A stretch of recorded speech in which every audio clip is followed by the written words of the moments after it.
नगएको बेला मेरो प्रोडक्टिभ डे कस्तो हुन्छ भनेर देखाउँछ है त। हाई गाइज, दिस इज सक्कु। म उठ्दा चाहिँ बिहानको 7 बजेको थियो अनि यो दिन चाहिँ बिहानैदेखि एकदमै धेरै गर्मी थियो। मेरो रुममा चाहिँ बिहानमा डाइरेक्ट सनलाइट आएर झन् धेरै गर्मी हुन्छ। त्यसपछि म चाहिँ फ्रेसन अप भएर स्किन केयर गर्न थालेँ। मैले जति नै स्किन केयर गरे पनि मेरो स्किनले त मेरो केयर गर्दैन। स्किन केयर गरिसकेपछि मेरो स्किन चाहिँ यस्तो देखिन्छ। त्यसपछि चाहिँ म बसेँ पढ्नको लागि।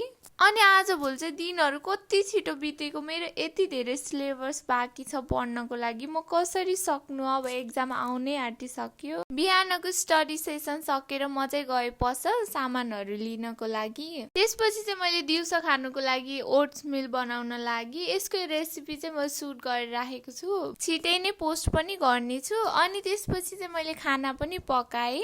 अनि मेरो रुम चाहिँ एकदमै सानो भएर लुगा राख्नलाई चाहिँ एकदमै धेरै प्रब्लम हुन्छ। अनि जहिले म चेयरमा यसरी नै राखिदिएको हुन्छु। अनि अहिले चाहिँ मैले धोएर राखेको सबै लुगाहरू चाहिँ पट्याएर राख्दैछु। यतिकैमा मेरो चाहिँ खाना पनि पाकेर रेडी भयो अनि मैले खाना खाएँ। त्यसपछि चाहिँ मैले यो जन्जिरे भन्ने ड्रामा हेरेँ। अनि यो ड्रामा त सकिनै आँटिसक्यो, त्यसैले मलाई चाहिँ नेक्स्ट ड्रामा सजेस्ट गर्नु ल। त्यसपछि चाहिँ म फेरि पनि पढ्न स्टार्ट गरेँ। अनि म जति पढे पनि मलाई इनफ नै लाग्दैन, किनभने अब दिन चाहिँ एकदमै थोरै छ नि त। यो पालि चाहिँ मलाई एकदमै धेरै डर लागिरहेको छ, किनभने म प्रिपेयर्ड नै छैन क्या।